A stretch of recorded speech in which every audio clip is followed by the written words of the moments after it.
Snow fell softly outside the small Los Angeles townhouse, each flake drifting past the window like a whispered apology from a sky that knew what was coming.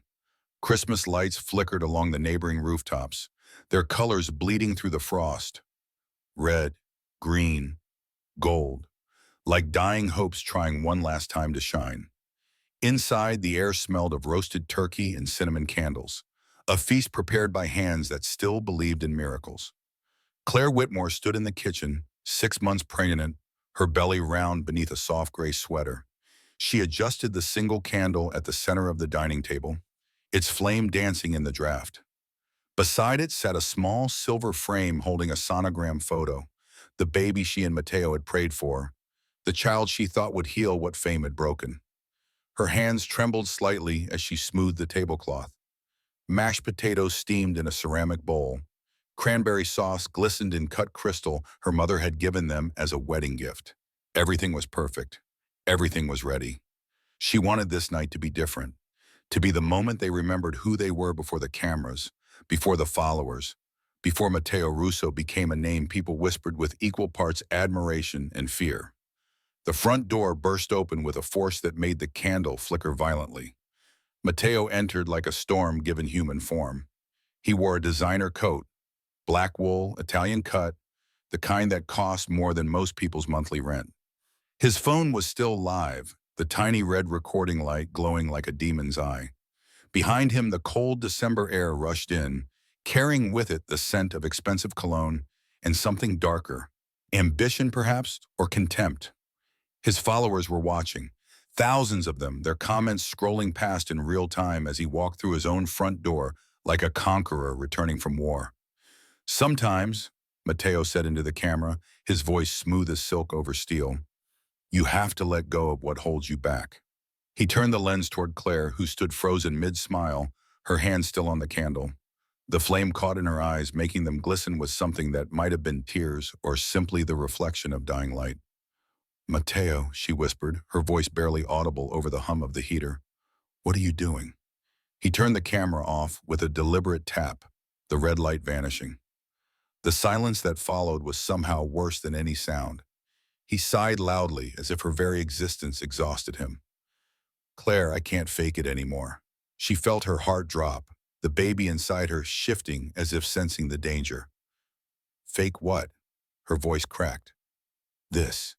He gestured around the room, the table, the food, the carefully hung garland she'd spent an hour arranging. His hands swept through the air with casual dismissal. You, this house, this baby. The word hung in the air like a curse. You're suffocating me, he continued, his tone flat, almost bored. I need to move on. Claire stepped back, her hand instinctively moving to her belly.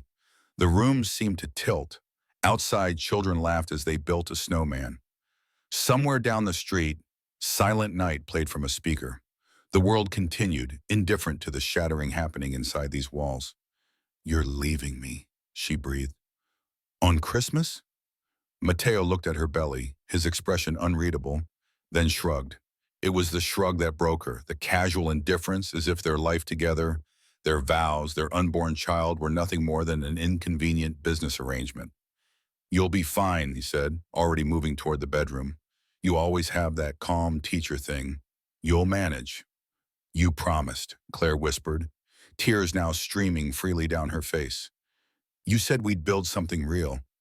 You said, I promised a life of purpose, he cut her off, his voice sharp now, commanding. And this? He gestured at her again, his hand moving in a dismissive arc. This isn't it. He disappeared into the bedroom, and she heard the sound of his Louis Vuitton suitcase being pulled from the closet. The zipper screamed in the quiet house. When he emerged, the bag was packed with the efficiency of someone who'd been planning this moment for weeks, maybe months. I've met someone who understands where I'm going, he said, not looking at her. Her name's Sienna. For a second, time stopped. Outside, the children laughed. The music played, the snow fell. And inside, Claire's world shattered so quietly you could almost miss it. She didn't scream. She didn't beg. She only reached for the sonogram photo and clutched it to her chest, her fingers white against the silver frame. Matteo zipped his bag with finality. I'll have my lawyer send papers after the holidays. Don't make this harder than it needs to be. Harder? Her voice was barely a whisper, but it carried the weight of every broken promise, every lie. You're walking out on your pregnant wife on Christmas Eve for a woman you've known 2 months. He finally looked at her, really looked at her, and what she saw in his eyes was worse than anger. It was nothing, absolute perfect indifference. She believes in my future, he said simply. You just want me to stay ordinary. Claire whispered through her tears, ordinary isn't failure, Mateo. Betrayal is. He laughed, short, cold, the sound of a man who'd already left long before his body followed. See, that's exactly why I'm leaving. He opened the door. The cold wind rushed in, extinguishing the candle in a single breath. Smoke curled up from the blackened wick like a ghost. Merry Christmas, Claire. Then he was gone, walking down the porch steps toward a waiting black Mercedes. Through the frosted window, Claire watched a woman in red lipstick smile from the passenger seat. Sienna Vale. Young, perfect, untouched by the weight of promises or the reality of sacrifice. The candle flickered once in the draft, then died completely. Claire sank to the floor, her hand over her belly, tears rolling silently down her cheeks as she whispered to the life growing inside her, I'll keep us safe, little one. I promise, I'll keep us safe. Her phone buzzed on the table, the sound harsh in the sudden silence. A text from an unknown number glowed on the screen. You don't know who you're married to. Don't cry. Just wait. Her eyes widened, fear mixing with the confusion. Who could that be? And how did they know? She looked toward the window where Mateo's car was pulling away, red taillights bleeding into the snowy night. Somewhere in the distance, church bells rang, calling the faithful to midnight mass. But inside the small townhouse on a forgotten Los Angeles street, faith had just died along with the candle, and all that remained was the cold, the dark, and a woman realizing she'd married a stranger who wore her husband's face. Morning light crept through the blinds, cold and merciless as judgment. The living room still smelled of burnt candles and untouched food. The turkey sat congealing on the counter, a monument to hope that had rotted overnight. Claire Whitmore sat motionless on the couch, wearing the same gray sweater from the night before, her wedding ring digging into her swollen finger like a shackle she couldn't remove. Every detail replayed in her mind with the clarity of a nightmare she couldn't wake from. The camera, Mateo's words, the red car waiting outside, the woman with perfect lipstick who hadn't even had the decency to look ashamed. It didn't feel real. None of it did. Her phone buzzed again. She'd ignored it most of the night, but now the notifications were flooding in. Hundreds of them. Thousands. With trembling fingers, she unlocked the screen. Mateo's new post was everywhere. Sometimes love means letting go. The photo showed him at a Hollywood Hills party, champagne in hand, Sienna Vale clinging to his arm like an accessory chosen specifically to match his suit. Her smile was radiant. His was triumphant. The comments below twisted the knife deeper. Power couple. She upgraded. That ex-wife looks crazy anyway. Claire's stomach turned. She ran to the bathroom and vomited, her body rejecting not just food but the reality itself. When she returned to the couch, she felt her baby kick for the first time that morning. It should have been joy. Instead, she broke into tears. I'm sorry you have to feel this, she whispered to her belly, her voice raw. I'm sorry you have to grow up knowing your father chose fame over you. The knock on the door startled her. She opened it to find Marjorie Russo, Mateo's mother, standing on the porch dressed in pearls and a designer coat, her expression colder than the December wind. Claire, Marjorie said without greeting, her voice carrying that particular tone wealthy women used when addressing those they considered beneath them. We need to talk. She didn't wait for an invitation, pushing past Claire into the living room. Her eyes swept over the scene. The untouched food, the rumpled blanket on the couch, Claire's tear-stained face, with the detachment of someone inspecting property damage. Mateo told me what happened, Marjorie continued, removing her gloves with precise movements.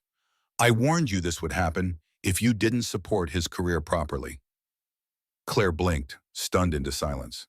Support? The word came out strangled. I gave up everything for him. My job, my city, my... Stop, Marjorie interrupted, her hand raised like a judge calling for order. You always had that quiet arrogance. You thought being sweet would be enough. My son needs a woman who pushes him forward, not one who drags him down into mediocrity. Dragged him down? Claire's voice trembled with rage and disbelief. He left me pregnant, Mrs. Russo, on Christmas. Marjorie sighed as if Claire were a child who didn't understand basic mathematics. You'll be fine, you're strong. But Matteo, he's destined for greatness. Real power. The kind that shapes cities, not just classrooms. She stepped closer, her perfume expensive and suffocating. You should sign whatever papers he sends. End things gracefully before people think you're clinging to something that was never really yours to begin with. Claire stepped back, and as she did, the wedding ring finally slipped off her swollen finger, falling to the hardwood floor with a soft, final clink. I won't be erased that easily, Claire said quietly, her voice steady despite the tears. Marjorie's eyes narrowed, something dangerous flickering behind the polished facade. Then you'll regret it. She turned and left, her heels echoing down the porch like the closing notes of a requiem. The sound faded into the morning, leaving only silence and the faint smell of her perfume lingering like a threat. After the door shut, Claire crumpled to the floor beside the fallen ring.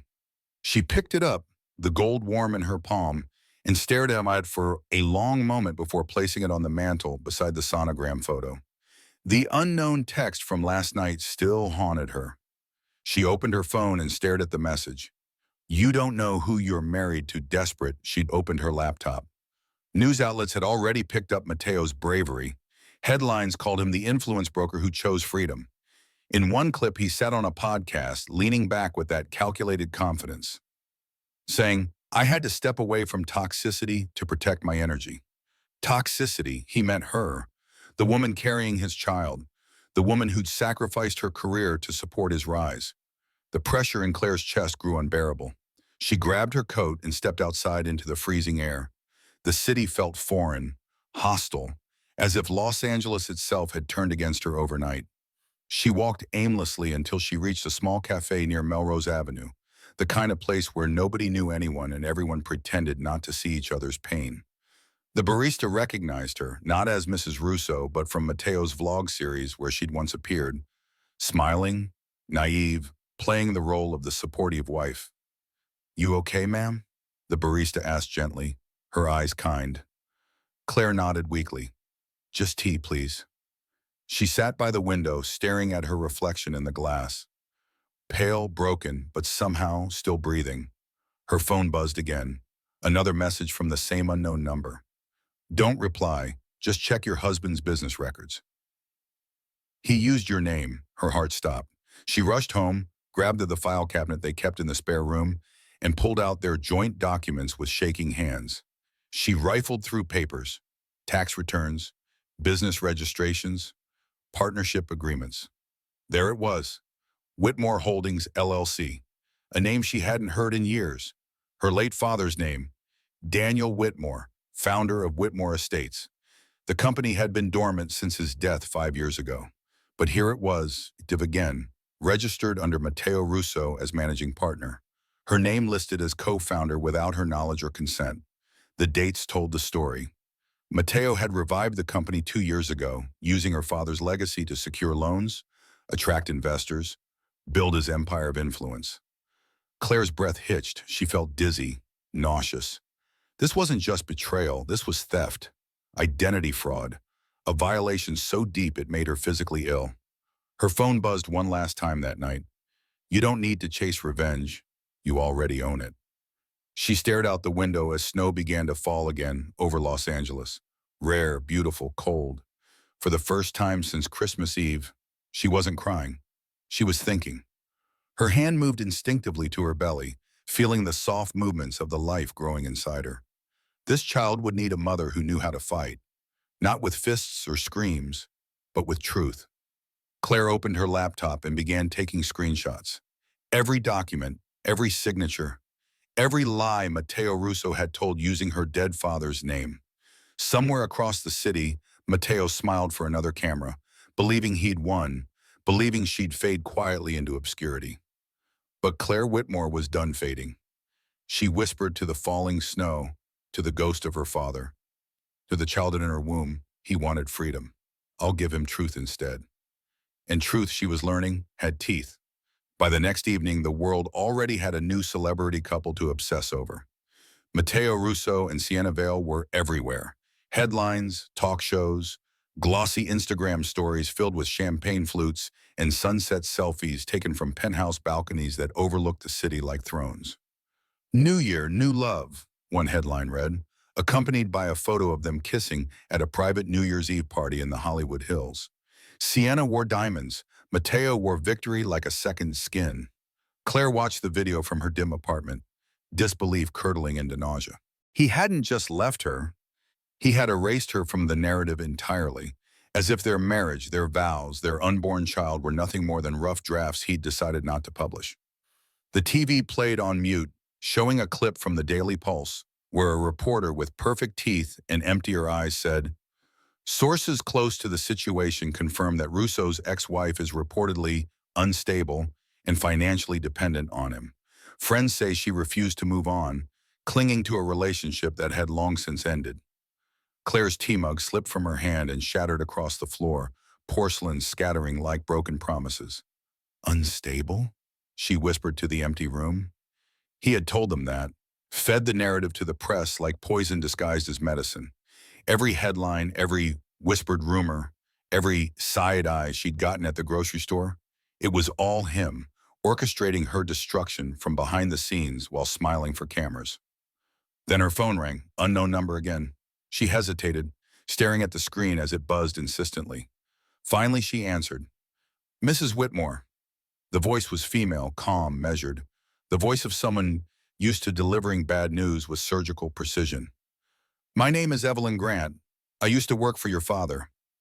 Claire froze, the phone pressed against her ear. My father? Yes, Evelyn continued. Daniel Whitmore, founder of Whitmore Estates. He was a brilliant man, and he loved you very much. Tears pricked Claire's eyes at the mention of her father. 5 years gone, but the grief still felt fresh as yesterday's wound. He left safety measures for you, Evelyn said, in case someone ever tried to exploit your name for gain. I've been monitoring the situation. What your husband has done constitutes fraud, identity theft, and financial manipulation. Claire's throat tightened. I didn't know. I swear I didn't. I believe you, Evelyn interrupted gently, but we need to act now before this becomes criminal liability on your end. Matteo Russo used your late father's dormant company to secure private loans. If he defaults, you take legal responsibility. The room spun. Claire gripped the counter to steady herself. That can't be true, she breathed. I'm afraid it is, Evelyn replied, but it's not too late. Meet me tomorrow morning, 10 o'clock, 5th Avenue, corner office. Bring everything you have. The call ended. Claire stood there for a long moment, the shattered mug glittering at her feet like fallen stars. She looked out the window at the city lights flickering in the distance, cold, indifferent, beautiful in their cruelty. She remembered Matteo bragging once, months ago, over dinner with investors she didn't know. He'd leaned back in his chair, swirling whiskey, and said with that trademark smile, I found an investor who loves legacy names. Whitmore sounds classy, doesn't it? She had laughed then, not knowing he meant her father's name, her inheritance, her blood. Now the memory made her sick. The next morning she dressed quietly, jeans, gray coat, no makeup. She looked at herself in the mirror and barely recognized the woman staring back, hollow-eyed, pale, but still standing. On the street, her reflection appeared in every storefront window as she walked, a ghost moving through a city that had already forgotten her name. Fifth Avenue towered around her, all glass and wealth and power. The building Evelyn had directed her to was sleek, modern, intimidating. Inside, the lobby smelled of leather and expensive coffee. Evelyn's office was on the 30th floor. When Claire stepped inside, she found a woman in her late 50s, silver hair pulled back in a severe bun, sharp eyes behind thin glasses, dressed in a tailored black suit that spoke of old money and older power. Sit, Evelyn said, not unkindly. Claire sat. You remind me of your mother, Evelyn said softly, studying her. Graceful, but too trusting. Claire swallowed hard. I didn't know he was using my father's company. I swear I didn't. I believe you, Evelyn replied, her voice steady. But we need to act before this becomes a criminal case with your name attached. You're not just his ex-wife, Claire. You're the legal heir of $1 billion trust. Claire stared. I don't want the money, I just want peace. Evelyn smiled faintly, something sweet and knowing in her eyes. Peace comes after justice, my dear. Never before. She turned her computer screen toward Claire. Dozens of documents appeared. Contracts, signatures, bank transfers, all bearing Mateo's name alongside hers, forged and filed without her knowledge. Evelyn pointed to one. This one's the key. It ties him directly to financial fraud using your father's legacy as collateral. When this goes public, his entire empire will collapse. Claire's hands trembled. If this gets out, his career is over. His reputation. Good, Evelyn said simply, her tone carrying no malice, only certainty. Men like him build thrones on stolen ground. It's time he learned what happens when the foundation cracks.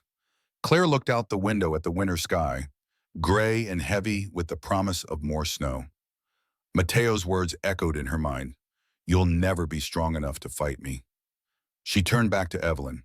What do I need to do? Evelyn leaned back in her chair, fingers steepled. First, you stay quiet. Let him think you're broken. Meanwhile, I'll file the paperwork with the SEC. When the investigation goes public, you'll already be protected. Claire nodded slowly. Second, Evelyn continued, you need a place to stay, somewhere safe. Your father owned a property in the Hamptons, secluded, under a different trust name. You'll go there until this blows over. I don't want to run, Claire said. You're not running, Evelyn replied. You're preparing. Revenge requires patience. For the first time in days, Claire almost smiled. You sound like my father. Evelyn's expression softened. He used to say the same thing about your mother. She fought quietly and always won. As Claire left the building, her phone buzzed again. This time, the message was different. He's moving money tonight. Don't stop him yet. Let him bury himself.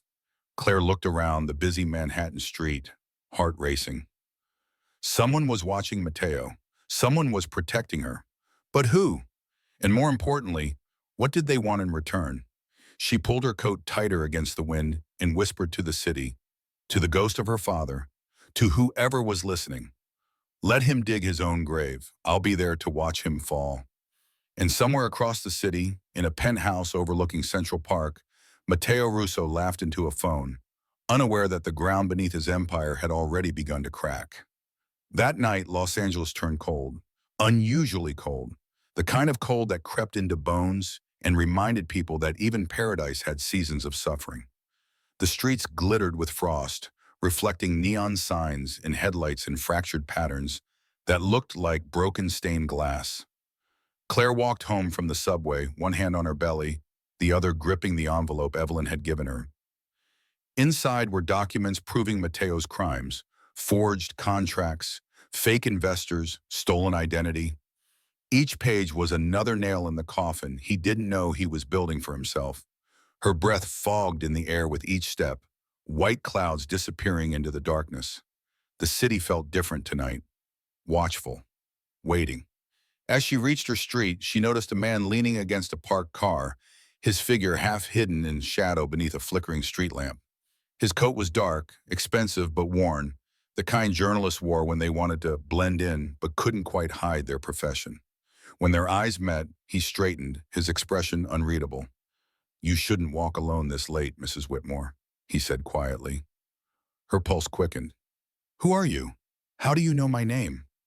He held up a press badge, the laminated card catching the orange glow of the streetlight. Miles Anderson, investigative journalist. I've been following your husband's activities for months. Claire froze, every instinct screaming at her to run, but something in his voice, tired, honest, almost sad, made her stay. You're the one texting me? She asked. He hesitated, then nodded. Yes, I needed to make sure you were safe before revealing myself. Safe from what? Her voice trembled despite her attempt at control. Miles glanced around, his eyes scanning the empty street with practiced caution.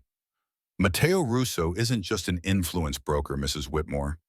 He's been laundering money through shell charities, fake consulting firms, ghost nonprofits.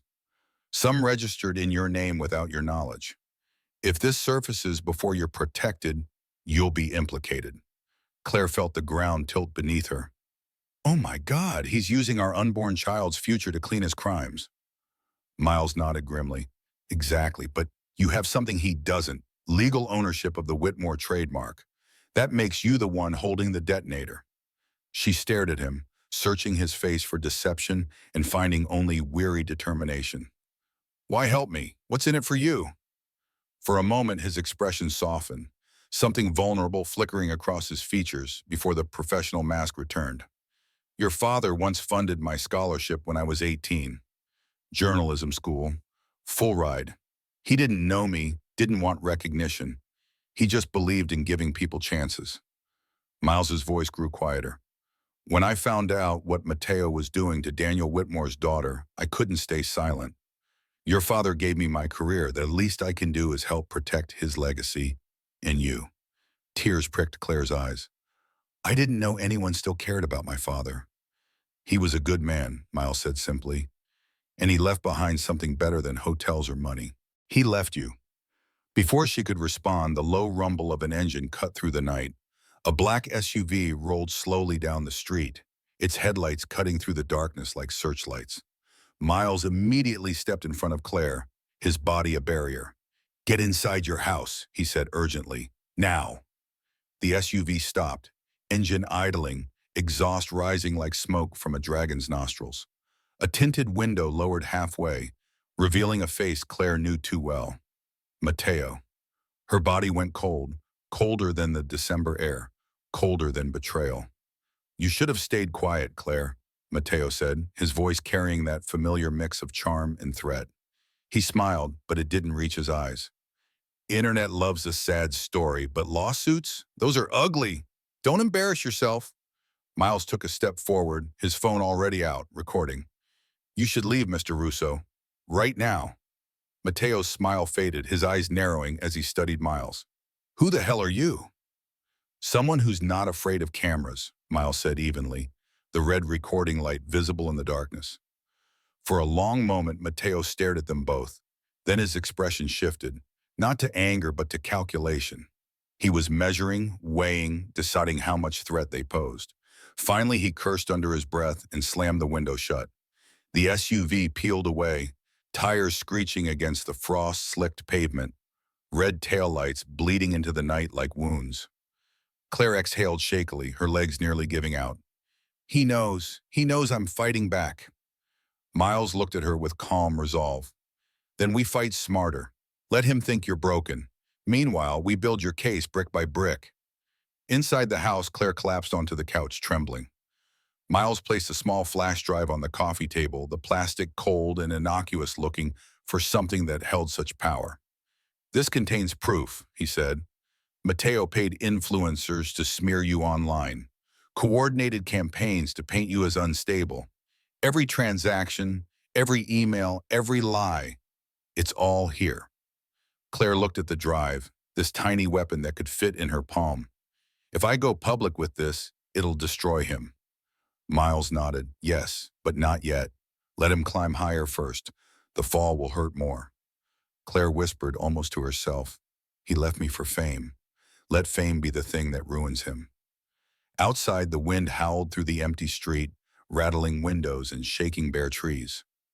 Somewhere far away, Christmas lights still flickered, forgotten decorations no one had bothered to take down. But this time, when Claire looked at them through her window, they didn't look like celebration. They looked like fire. She stood slowly, moving to the window, pressing her palm against the cold glass. Her reflection stared back, pale, exhausted but no longer broken. He thinks I'm weak, she said quietly. He thinks I'll disappear. Miles joined her at the window. Then let him keep thinking that, until the moment we prove him wrong. Claire turned to him, and for the first time since Christmas Eve, something fierce flickered in her eyes. Not quite hope, not yet, but something sharper, colder, more dangerous. Purpose. When this is over, she said, I want him to know it was me. Not the SEC, not the press. Me. Miles smiled faintly. Then we'll make sure he does. As the night deepened and the city fell into uneasy sleep, Claire Whitmore sat at her kitchen table with a pen and paper, writing down everything she remembered. Every lie, every manipulation, every moment Matteo Russo had used her trust as a weapon. The baby kicked inside her, a reminder that she wasn't just fighting for herself anymore. She was fighting for both of them. And somewhere across Los Angeles, Matteo smiled for another camera, posted another story, built his empire another inch higher, unaware that every brick he laid was one step closer to his own collapse. The next morning began with rain pounding against the windows like accusations demanding to be heard. Claire sat at the kitchen table, staring at a single mug of cold coffee. Her eyes were red-rimmed from sleeplessness, her stomach tight with the kind of anxiety that pregnancy made worse. Every emotion amplified, every fear doubled. She had spent most of the night replaying Matteo's smirk from the SUV, his voice echoing in her head. Don't embarrass yourself. But it wasn't embarrassment she felt anymore. It was something colder, sharper, something that tasted like justice deferred, but not denied. She opened her laptop. Miles's flash drive sat beside it like a small bomb waiting to be armed. With trembling fingers, she inserted it into the port. Folders appeared on the screen, each one labeled with clinical precision. Influencer payments, fake charity reports, NDAs, private messages. Claire clicked on the first folder and her husband's digital rot spilled open before her eyes. Signed contracts, bank transfers, private messages between Matteo and PR agents, their words preserved forever in the cold language of screenshots. Make her look unstable. Mention hormones. Crying fits. Make it look like she can't handle his success. Good. The pregnancy angle works. People love a tragic figure, but they hate desperate women even more. Get someone from the old teaching job to say she was always difficult to work with. Doesn't matter if it's true. Just needs to be believable. Her throat tightened. She could barely breathe as she scrolled through message after message, watching her character assassination planned with the precision of military strategy. Matteo had manufactured every headline that painted her as the villain, every whispered rumor, every side-eyed glance she'd received at the grocery store. All of it orchestrated from behind the scenes while he smiled for cameras and preached about authenticity. The doorbell rang, sharp and sudden. Claire jumped, her heart hammering. When she opened the door, Evelyn Grant stood there wearing a black trench coat, rain dripping from the edges of her umbrella like melting daggers. Good morning, Mrs. Whitmore, Evelyn said, her voice carrying that particular calm that came from years of navigating storms. We need to talk, now. Inside, Evelyn placed a thick folder on the table beside Claire's laptop. Water droplets fell from the leather case, darkening the wood. Matteo's business partner just confessed to the SEC, Evelyn said without preamble. Marcus Chen. He was the one managing the shell companies. Apparently, Matteo promised him immunity in exchange for taking the fall, then reneged on the deal. Evelyn's lips curved into something that might have been a smile on someone less disciplined. Hell hath no fury like a partner scorned. Chen gave them everything, bank records, forged signatures, audio recordings of Matteo bragging about using your father's name to secure loans. Claire felt dizzy. What does this mean? It means, Evelyn said, sitting down across from her, they're opening a preliminary investigation into Whitmore Holdings. But here's the problem. Your name is still on those documents. Until we prove you had no knowledge, you're legally vulnerable. So what do I do? Claire's voice cracked. You stay out of sight, Evelyn replied firmly. He'll come for you again, and this time not with words. Men like Matteo Russo don't lose gracefully. If he feels cornered, he'll lash out, and you're 6 months pregnant. You can't afford that risk. Claire's hand instinctively moved to her belly, protective. I can't disappear. I have a baby coming. I need to, which is exactly why you need to be safe. Evelyn interrupted gently. I'm moving you somewhere he can't reach, somewhere he doesn't know about. She slid a key across the table. Old brass, heavy, attached to a leather tag embossed with a single word. Haven. A private property your father owned in the Hamptons, Evelyn explained. Secluded, secure. It's under a trust name Mateo wouldn't recognize. You'll stay there until I say otherwise. Claire stared at the key. I don't want to run. You're not running, Evelyn said, her voice softening. You're preparing. Revenge requires patience, Claire. Your father understood that better than anyone. For the first time, Claire smiled faintly. You sound just like him. Evelyn's expression flickered, something vulnerable passing across her features before the professional mask returned. He used to say the same thing about your mother. She fought quietly, strategically. She never made a move until she knew she'd win. She stood buttoning her coat. Pack light. We leave in 2 hours. Miles will drive you. Miles? Claire looked up, surprised. He's already agreed, Evelyn said. You'll need someone you trust, and right now, that list is very short. Hours later, as Claire packed her suitcase, she felt her baby kick again, stronger this time. Insistent, she pressed her hand against the movement and whispered, We're going somewhere safe, little one. Just until it's time. Her phone buzzed, a text from Miles. Ready when you are. Taking the long route. No one will follow. She looked around the townhouse one last time, the place where she'd built a home, where she'd believed in love, where she'd learned the hardest lesson of her life, that some men wore masks so perfect, you never saw the monster beneath until it was too late. But she wasn't that woman anymore, the one who believed, the one who trusted. She was becoming something else, something harder, something necessary. When Miles arrived, he helped her with the suitcase, his movements efficient and gentle. Ready? He asked. Claire took one last look at the house. Yes. As they drove away from Los Angeles, the rain turned to snow, soft, forgiving, cleansing. Claire watched the city fade in the rearview mirror, the skyline shrinking until it was just another silhouette against gray clouds. You okay? Miles asked after a long silence. She didn't answer immediately. Instead, she watched the landscape change, city to suburbs to highway to countryside, each mile another layer of distance between her and the life she'd lost. Finally, she said, I'm learning to be. That's all any of us can do, Miles replied. The drive to the Hamptons was long, the hours blending together in a meditation of highway white noise and silence. Claire dozed fitfully, her dreams filled with snow and red taillights in Mateo's smile, that perfect, empty smile that had once made her feel seen and now made her feel erased. When she woke, the sun was setting, painting the sky in shades of amber and rose. Through the window, she saw it, the Whitmore Beach House. It stood tall against the gray Atlantic. White columns rising like sentinels, shuttered windows watching the ocean with patient endurance. The last time she'd been here, she was 12 years old, running barefoot through the grass, while her father painted sunrises and her mother read poetry on the porch. Now it stood as a fortress, a sanctuary, a place where Matteo Russo's influence couldn't reach. It's beautiful, Miles said softly. It's home, Claire whispered. I'd forgotten what that felt like. Inside, the house smelled of dust and memory. Furniture covered in white sheets looked like ghosts waiting to be awakened. In the living room, her father's easel still stood by the window, a half-finished canvas depicting a sunrise over water, all gold and pink and promise.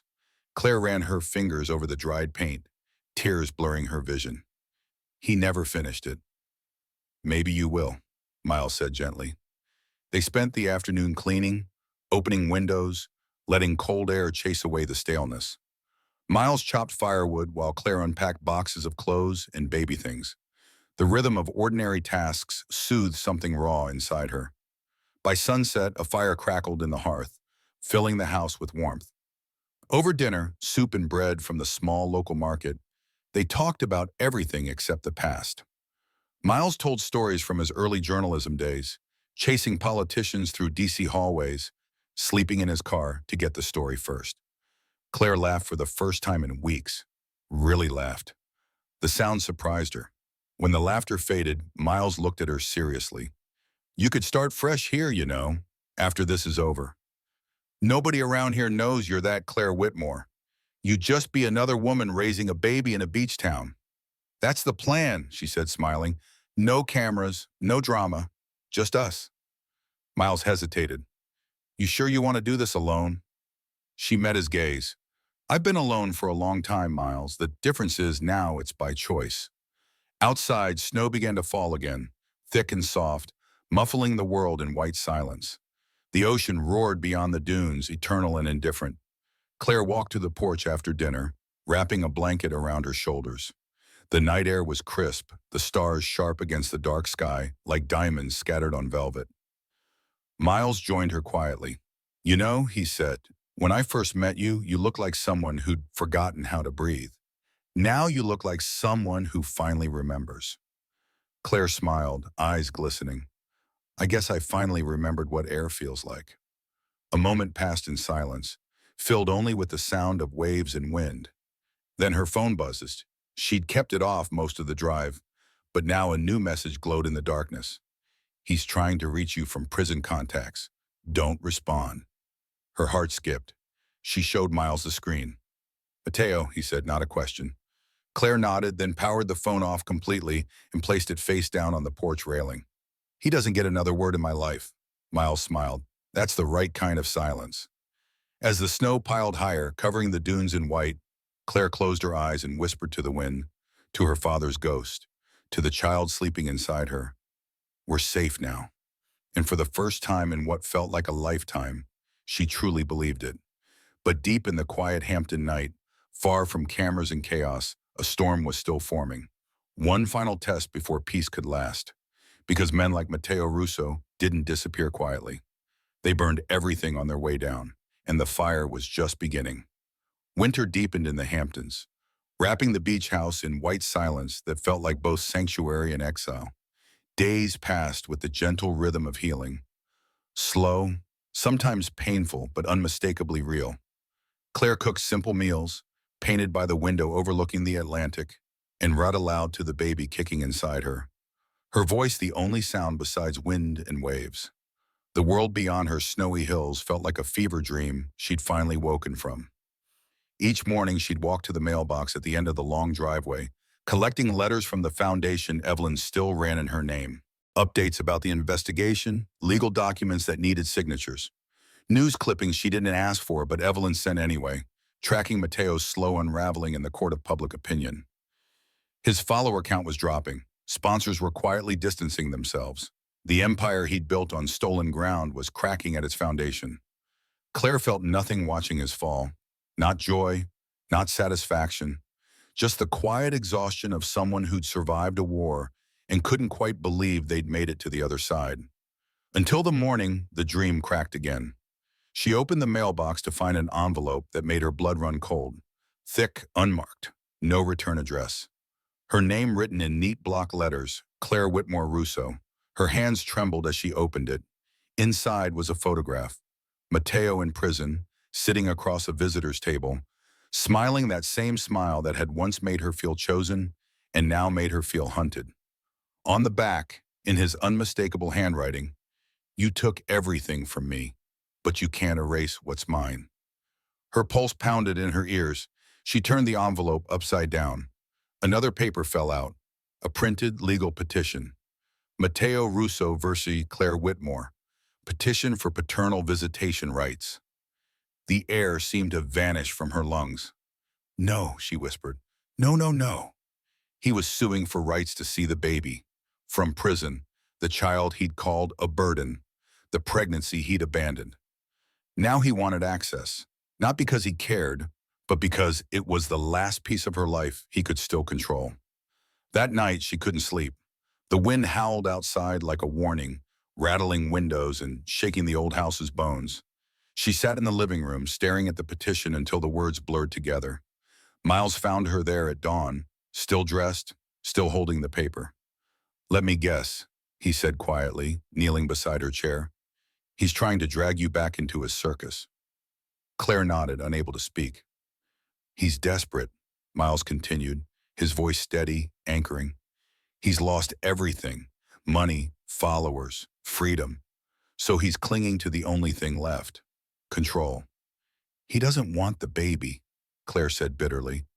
He just wants to keep me in chains. Miles took the petition from her shaking hands. Then we fight again. Evelyn will know what to do. But Claire shook her head. No, not this time. I'm done letting other people fix my life. I'll handle him myself. 2 days later, Claire drove alone to Burlington, to a courthouse surrounded by gray stone and winter frost. Inside, the air smelled of paper and fear and bureaucratic indifference. Her lawyer, a sharp-eyed woman named Rebecca Chen, explained the situation in clinical terms. Mateo's claim is baseless, Rebecca said, flipping through papers. He can't win custody or visitation from federal prison, especially given the circumstances of abandonment.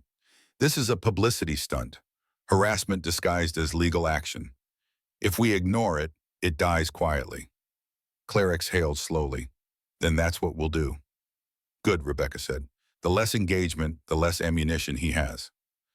Claire stood to leave, pulling her scarf tighter. Thank you. Mrs. Whitmore? Rebecca called as Claire reached the door. For what it's worth, you're handling this with more grace than most people could manage. Claire smiled sadly. Grace is just another word for exhaustion, dressed up nicely. She stepped out into the cold sunlight, pulling her coat tighter around her growing belly.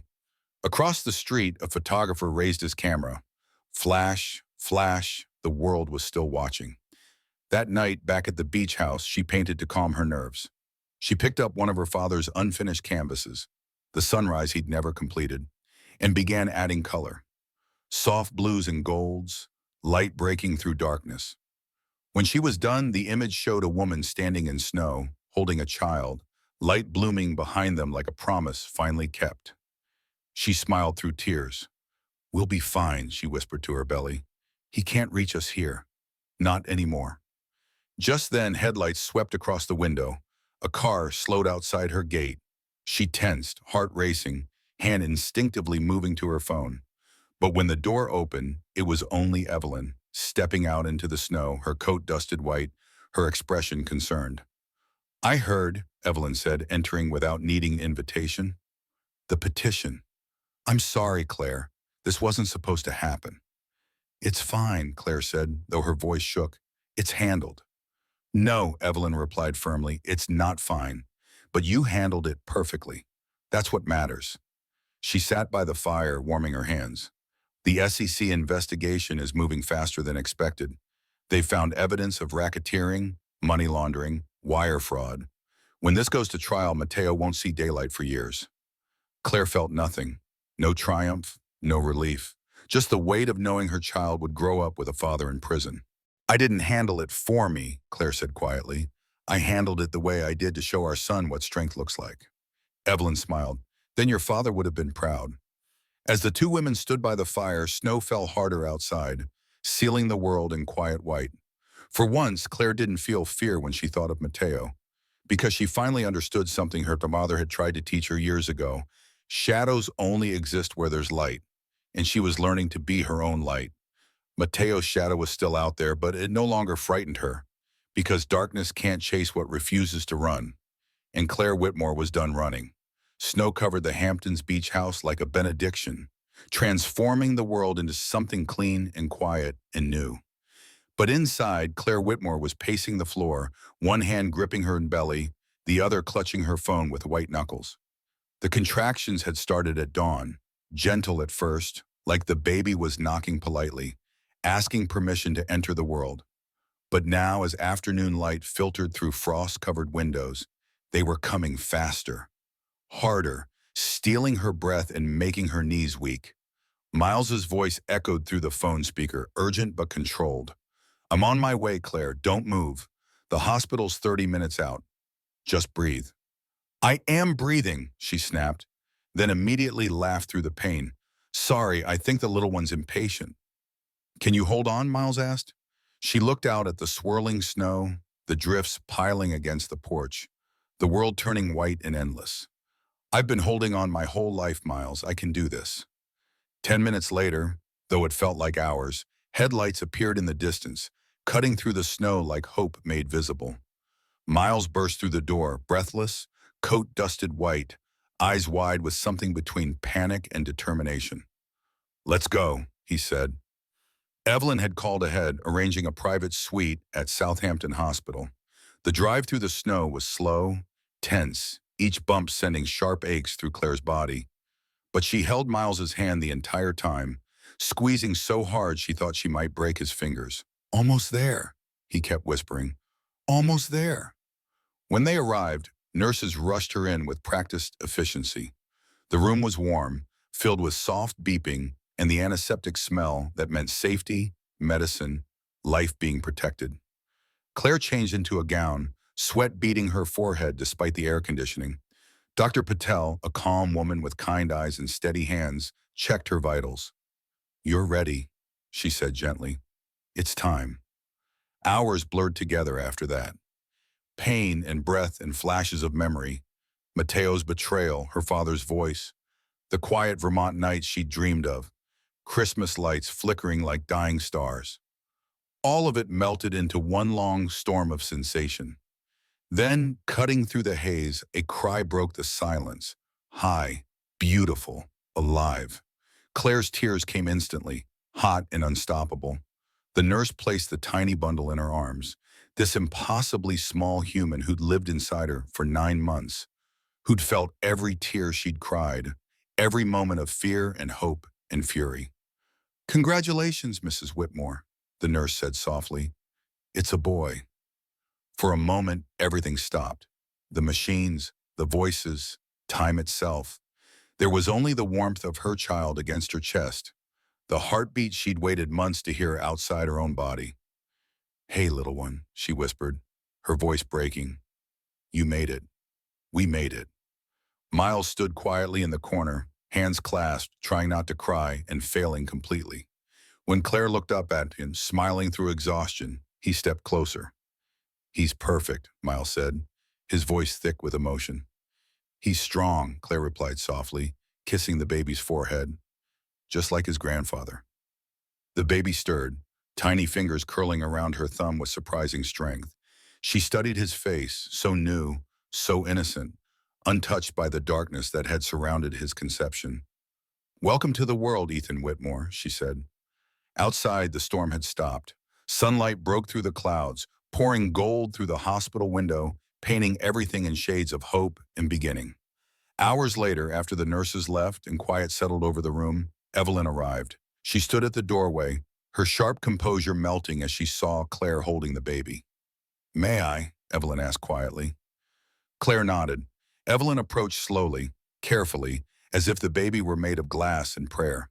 She took Ethan into her arms with surprising gentleness, her eyes softening in a way Claire had never seen before. "You have your grandfather's eyes," Evelyn whispered. Though whether she meant Daniel or someone else, no one could tell. "Thank you," Claire said, "for everything, for protecting us." Evelyn looked up, something vulnerable passing across her features. "You don't owe me thanks, Claire. You owed yourself this peace, and you fought for it." Miles glanced at the television mounted in the corner. A headline scrolled across the bottom of the screen in bold letters. "Matteo Russo sentenced to 8 years in federal prison." Claire noticed, then deliberately turned away. "It's over," she said simply. "What will you do now?" Evelyn asked, still holding Ethan, rocking him gently. Claire smiled down at her son, exhaustion and love mixing into something that felt like grace. "Live. That's all I've ever wanted." As evening fell over Southampton, Miles stood by the window watching snow glitter under the streetlights, the world turning peaceful after so much storm. "You know," he said quietly, "you've got that look again." "What look?" Claire asked sleepily, her eyes already closing. "The look of someone who just rewrote her story." Claire chuckled softly, cradling Ethan against her chest. "Maybe I did, or maybe the story's just beginning." Miles smiled, turning back to the window. "Either way, it's yours now, no one else's." And as night settled over the hospital, over the snow-covered Hamptons, over the vast Atlantic stretching endlessly beyond, Claire Whitmore held her son and finally understood what freedom meant. Not the absence of struggle, but the presence of choice. Matteo Russo was in prison, his empire ash. The world had moved on to newer scandals, fresher outrage. But here, in this quiet room, a woman who had lost everything had found the only thing that ever truly mattered. Her son, her peace, her future. She whispered to Ethan as he slept, his tiny chest rising and falling with the rhythm of new life. "Your father's gone. but his shadow won't live in you. You're going to grow up knowing love isn't control, it's freedom. And I'll spend every day proving that to you. Outside, stars appeared one by one, pinpricks of light in the vast darkness. And for the first time since Christmas Eve, Claire Whitmore felt something she'd thought was lost forever. Hope. Not the naive kind she'd carried into marriage, but the earned kind, the kind built on ashes and survival, and the stubborn refusal to let cruelty have the final word. As she drifted to sleep, Ethan warm against her heart, she dreamed of sunrises and beach houses, in a future where her son would never know what it felt like to be small in someone else's shadow, because she would teach him to be his own light. And that, she thought it as sleep finally claimed her, was the best revenge of all. Spring crept slowly over the Hamptons, melting snow into silver streams that wound through the dunes and disappeared into the Atlantic. The beach house smelled of pine needles and baby powder now, a strange but comforting combination. Claire's days were simple, feeding Ethan, sketching while he napped, writing small journal entries she never planned to publish. Peace had finally settled into her bones, but peace, she was learning, was not the absence of pain. It was the presence of healing. Then one morning the mail arrived with something that shattered the quiet, a thick, official-looking envelope, stamped with the seal of the Federal Bureau of Prisons. Claire froze on the porch, Ethan asleep in the carrier against her chest, the morning sun warm on her face. Miles noticed her expression as he set down groceries. "What is it?" She turned the envelope over, her hands trembling. The return address read Matteo Russo, inmate number 49217, Federal Correctional Institution. Miles frowned. "You don't have to read it." "I need to," Claire said quietly. "Not for him, for me." She tore it open carefully. Inside was a single sheet of lined paper, handwritten in Matteo's familiar, sharp script, the same handwriting that had once left her love notes, the same hand that had signed their marriage license. "Claire, I don't expect you to forgive me. Maybe I just need to feel like someone still hears me. Everything's gone, the money, the followers, the mosnam. They all left when you did. The cell is quiet, too quiet. I finally know what silence sounds like. They tell me our son was born. I don't deserve to know his name. I only hope he never grows up to be me. You won, Claire. You always had something I never did. Truth. Something real. I built my life on appearances, and when the camera stopped, there was nothing underneath. Just emptiness, wearing an expensive suit. Take care of him. Don't make him hate me, but don't make him like me either. Make him nothing like me." Matteo, Claire read it twice, her hands trembling. For a long moment, she said nothing, just stood there holding the letter while Ethan slept peacefully against her chest, unaware of the complexity of his origins. Miles broke the silence gently. "You okay?" She folded the letter neatly and placed it on the porch railing. "No," she said softly, "but maybe that's okay." He studied her face. "You could ignore it, burn it. You don't owe him a response." "I won't reply," she said, "but I'll keep it. Someday Ethan might ask about his father. When that day comes, he'll see the truth. Not a villain, not a victim, just a man who lost his way and never found it again." Miles nodded slowly. "That's kinder than I'd be." Claire smiled faintly. "Kindness isn't for him, Miles. It's for me, for Ethan. So we don't carry the weight of Matteo's choices forever." Later that afternoon, she took Ethan for a walk along the beach. The air smelled of salt and spring flowers. Sunlight filtered through clouds, painting the sand in shades of gold. Gulls cried overhead, diving for fish in the shallows. As she pushed the stroller, she found herself whispering to her son, "You'll never have to unlearn love the way I did, little one. I promise you that. You'll grow up knowing kindness isn't weakness, that strength can be gentle, that your worth isn't measured by how many people know your name." Ethan made a soft sound, something between a coo and a laugh, and Claire's heart swelled with fierce protective love. That night, after Ethan was asleep in his crib, she sat by the window watching stars appear one by one. The letter lay beside her on the desk, illuminated by lamplight. She picked up her father's old Mont Blanc pen, the one he'd used to sign every important document, every promise that mattered, and wrote her own words on a blank page. "Dear Matteo, I don't hate you anymore. I don't love you either. Those emotions belong to a version of me that died on Christmas Eve. I've built something you couldn't. Peace. Not the kind that comes from winning or revenge, but the kind that comes from choosing myself, my son, our future. Ethan will grow up knowing strength doesn't come from breaking others, but from rebuilding yourself. He'll learn that power without integrity is just noise. And he'll understand that love isn't control, it's freedom. I hope you find a piece of that where you are, not for me, for you, because everyone deserves the chance to become better than their worst moment. But your story and mine, they ended the night you walked out that door. See, she didn't sign it with her name. She folded it once, then carried it to the fireplace. The paper curled, turned black, and vanished into ash and smoke. Miles found her staring into the flames, the orange light dancing across her face. You let him go, he said quietly. Claire nodded. Finally. How does it feel? She thought for a moment.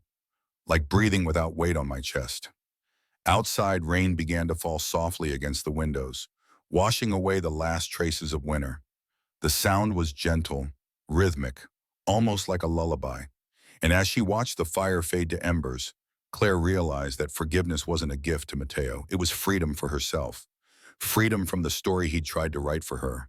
Freedom to write her own ending. She stood, stretched, and walked to Ethan's crib. He slept peacefully, tiny hands curled into fists, his face the picture of innocent trust. Your father's gone, she whispered. And that's sad. But you get to be whoever you choose. No shadows, no scripts, just you. As she climbed into bed that night, exhaustion finally pulling her towards sleep, she thought about the woman she'd been on Christmas Eve. Broken, abandoned, believing she'd lost everything. That woman was gone too. In her place was someone stronger. Not because she'd survived Matteo Russo, but because she'd survived herself, the fear, the doubt, the voice that said she wasn't worth fighting for. She'd proven that voice wrong. And as rain drummed a soft rhythm on the roof, Claire Whitmore drifted into the first truly peaceful sleep she'd had in a year. Tomorrow would bring new challenges. Parenthood, uncertainty, the slow work of building a life from ruins. But tonight she was enough. Ethan was enough. This moment was enough, and that, she thought as sleep finally claimed her, was the greatest victory of all. Summer came early to Vermont that year, though Claire hadn't planned to leave the Hamptons. But when Evelyn mentioned Daniel Whitmore's old farmhouse, the one tucked into Green Hills hours north, the place Claire had spent childhood summers, something in her heart said home. The fields around the property were deep, endless green, and the air smelled of wildflowers and rain-soaked earth. Claire spent most mornings barefoot on the porch with Ethan asleep against her chest, now 6 months old, and full of laughter and stubborn eyes that reminded her of both herself and the man she'd once loved. Peace, however, remained fragile. One afternoon, as she rocked Ethan to sleep, her phone buzzed with an unexpected call. The screen showed a number she didn't recognize, New York area code. She hesitated before answering, Ethan's weight warm and trusting against her. Mrs. Whitmore? A man's voice, official, careful. This is Detective Hale from the Manhattan District Attorney's Office. I'm calling regarding Matteo Russo. Claire's pulse tightened instinctively. What about him? The detective paused, the silence heavy with unspoken weight. He's dead, ma'am. Suicide. It happened 2 nights ago in his cell. The world seemed to tilt. She didn't drop the phone, didn't cry, she just sat very still, the wind chimes on the porch, filling the silence that stretched between heartbeats. I see, she said finally, her voice surprisingly steady. Thank you for letting me know. We found a final note, Detective Hale continued gently. It was addressed to you. Would you like it forwarded? Claire closed her eyes, feeling Ethan's tiny heartbeat against her own. No, burn it. Understood. I'm sorry for your loss, Mrs. Whitmore. Thank you, she said, though she wasn't sure it was loss she felt. Something more complicated. Something that didn't have a name. She hung up and sat there for a long time, watching the mountains turn gold in the afternoon sun. That night she stood by the window long after Ethan fell asleep. The crickets hummed, and the world felt both heavy and weightless, like she was suspended between grief and relief, and neither fit quite right. Miles arrived 2 days later, having heard the news through Evelyn. He found Claire in the garden, hands in the soil, planting vegetables she'd probably never harvest. "You don't have to pretend this doesn't hurt," he said softly. "I'm not pretending," Claire replied, not looking up. "I just don't know what kind of hurt this is." He sat beside her in the grass, quiet and steady. "Maybe it's the kind that doesn't have a name."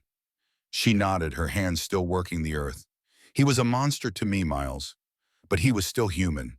Part of me will always wish he'd become something better." "That's because you're better than he ever was," Miles said simply. They sat outside as the sky turned orange with sunset. The mountains stood eternal and indifferent. Somewhere a hawk cried. Life continued as it always did, without asking permission. "You know," Miles said eventually, "you could tell Ethan the truth one day. Or you could let this end here. Let the ghost stay buried." Claire sighed, pulling her knees to her chest. "No, he'll know, but not yet. When he's old enough to understand, I'll tell him his father fell." But his mother stood back up. Miles smiled faintly. That's one hell of a way to honor him, by not letting his story end in darkness. A few weeks later, a package arrived at the farmhouse. Inside was a sealed legal notice. Mateo's remaining assets, what little the government hadn't seized, had been released to his next of kin. Claire almost sent it back unopened, but something made her look. Inside was a small flash drive labeled Legacy in Mateo's handwriting. Miles helped her plug it into her laptop. The screen flickered to life. It wasn't a video, just a folder full of letters Mateo had written from prison to people he'd wronged. Investors, employees, even Sienna Vale, the woman he'd left Claire for. They were apologies, handwritten, scanned, unfinished. Words struggling toward redemption that would never arrive. "He was trying," Miles said quietly. Claire nodded, tears sliding down her cheeks. Too late, but maybe not too late to mean something. She closed the laptop and exhaled slowly. "We'll make something good out of this." The next day, she contacted Evelyn and arranged for a new program through the Whitmore Foundation, a fund for rehabilitation and mental health support for men leaving prison, for people trying to become better than their worst moments. When the papers were signed, Evelyn looked at her with quiet admiration. "You're turning ashes into soil." Claire smiled. "That's what growth is." That night, she stood on the porch again, Ethan asleep in her arms, stars blanketing the Vermont sky like promises finally kept.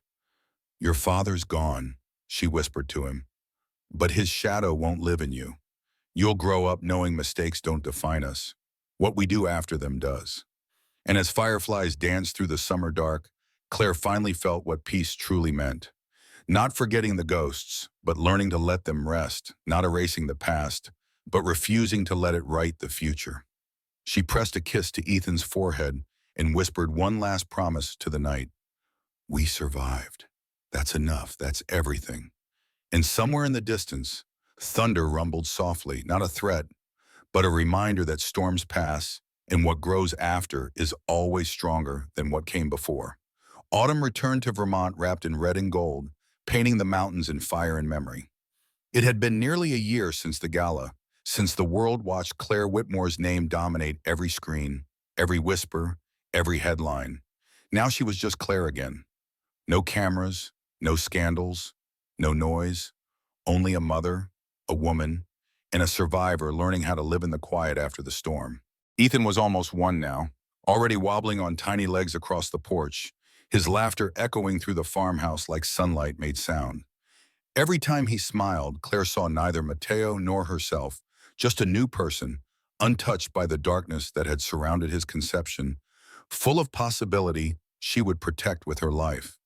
She watched him chase fallen leaves, her sketchbook balanced on her knees. For the first time in forever, her art wasn't a way to hide from pain. It was a way to celebrate the quiet that came after. One afternoon, as she painted the mountains turning gold, a familiar car pulled into the long gravel driveway. Miles stepped out wearing his usual leather jacket and that grin that always seemed half amused, half worried. "Did I interrupt the Vermont piece?" he teased. "You're late," she said, smiling. "I thought journalists never sleep." "I retired," he said with a wink. "Or maybe I finally realized some stories aren't mine to tell anymore." He handed her a folder. Evelyn sent this. She wanted your signature for the new foundation branch, trauma recovery, counseling programs, scholarships. It's growing faster than anyone expected. Claire looked through the papers, humbled. I didn't expect this to turn into something real. Miles chuckled. Claire, people watched you turn your worst pain into purpose. That's as real as it gets. They sat on the porch together, the silence easy between them. Leaves whispered above. The smell of apple pie drifted from the kitchen window. You ever think about going back? Miles asked. To New York? To the city that saw my worst version? Claire said. No, I'd rather grow new roots here. He nodded, something unspoken passing between them. You've changed. So have you, she replied, studying him. You're not chasing headlines anymore. He smiled. Maybe I found one worth keeping. For a moment, the air between them shifted, not heavy like before, but gentle, warm, like possibility finally finding its moment. Claire looked away, cheeks flushed. You shouldn't say things like that unless you mean them. I always mean what I say, he replied quietly. Before she could answer, Ethan's giggle broke the tension. The little boy crawled toward Miles, clutching his pant leg with chubby hands. Miles lifted him easily, spinning him in the air. Ethan squealed with delight. He likes you, Claire said softly. Smart kid, Miles replied, but his eyes were on Claire when he said it. As the sun began to set, painting the mountains in impossible shades of amber and rose, Claire felt something she hadn't felt in years. Not quite love, not yet, but its possibility. The seed of something that might grow if given time and care. After dinner, she walked out to the porch alone, wrapped in her father's old wool cardigan.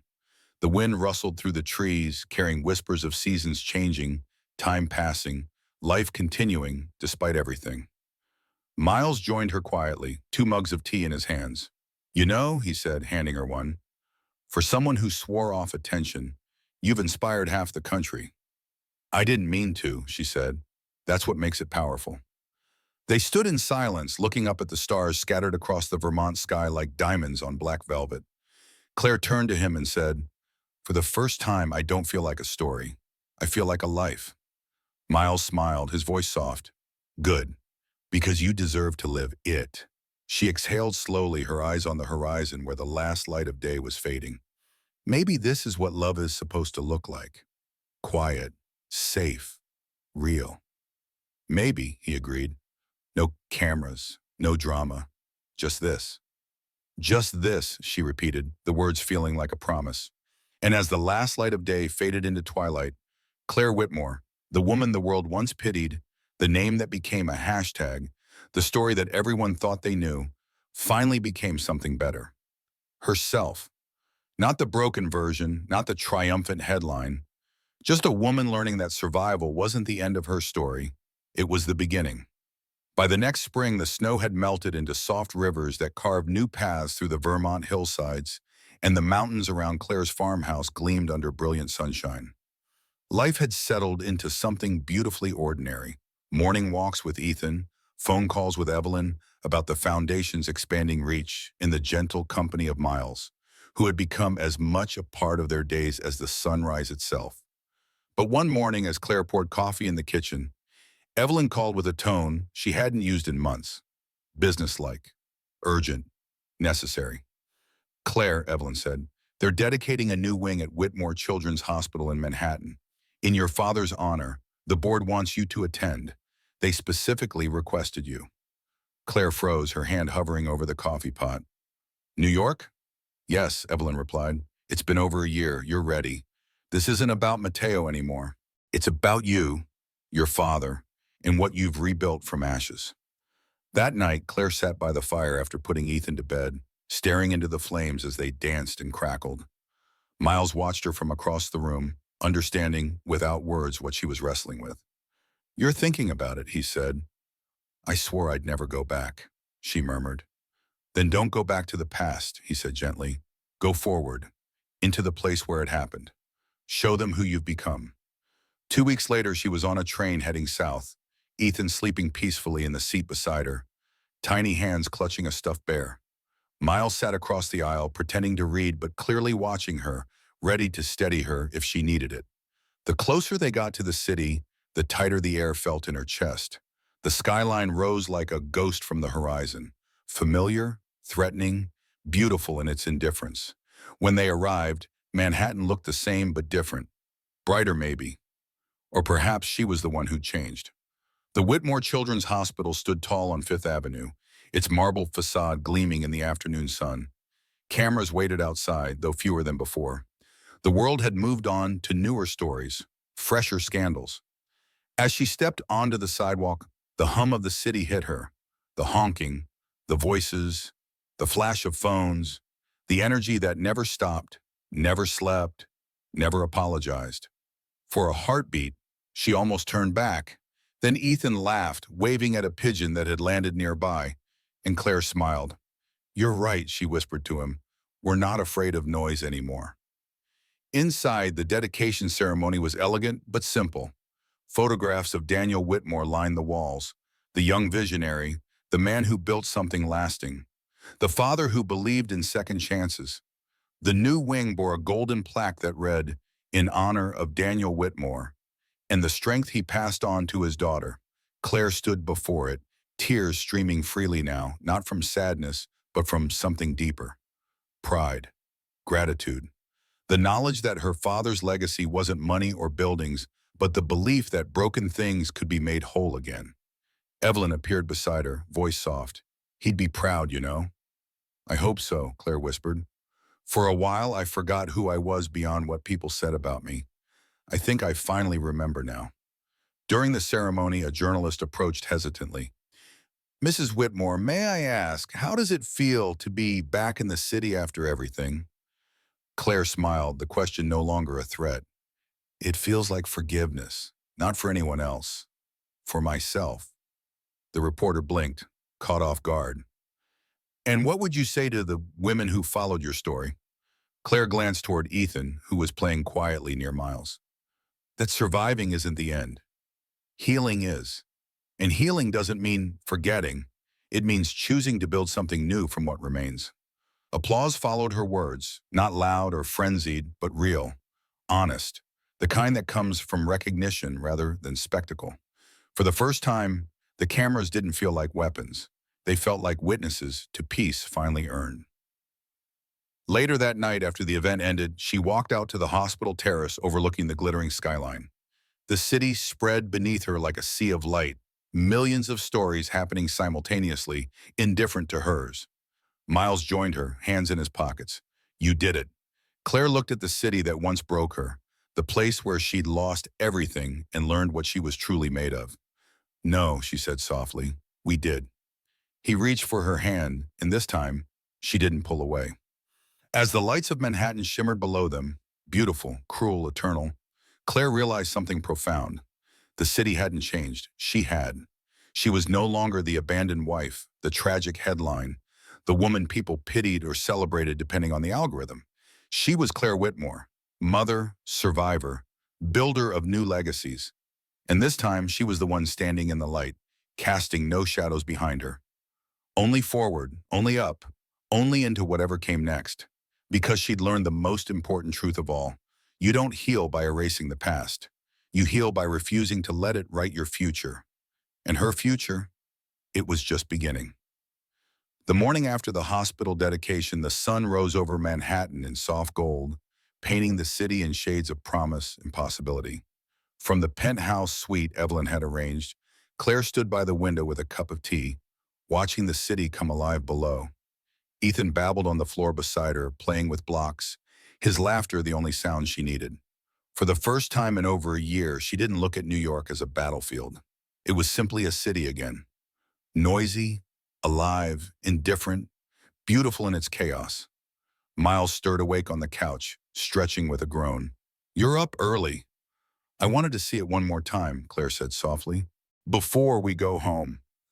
"Home," Miles repeated, testing the word. "Vermont?" She nodded. "That's where we belong now, not here." They returned to the hospital that morning for a quiet meeting with the board. Evelyn was already there, poised and graceful as ever, reviewing documents with her usual precision. She looked at Claire with genuine pride. "You've done something extraordinary. Donations tripled overnight. Your father's vision lives because you refuse to let bitterness bury it. Claire smiled. He built it for others. Now it finally belongs to them. Evelyn placed a folder on the table. The board wants to name the Women's Recovery Program after you, the Claire Whitmore Initiative. Claire froze, then shook her head gently. No, name it after them. All the women who rebuilt themselves after being broken. I'm just one of them. Evelyn's eyes softened. You really have become your father's daughter. When the meeting ended, Claire walked through the new hospital wing one last time. The air smelled faintly of fresh paint and hope. Nurses passed with calm urgency. Children's laughter echoed from the pediatric floor. Every sound felt like a heartbeat, proof of life continuing, healing happening, futures being built. She stopped by the dedication plaque again, tracing her father's name with her fingertips. We made it, Dad, she whispered. And this time, no one can take it away. That evening, she, Miles, and Ethan took one final walk through Central Park. The city glowed under amber streetlights. Ethan squealed with joy at every pigeon, every horse carriage, every sound that caught his attention. Miles glanced at her. So what happens now? Claire smiled at the question that had haunted her for so long.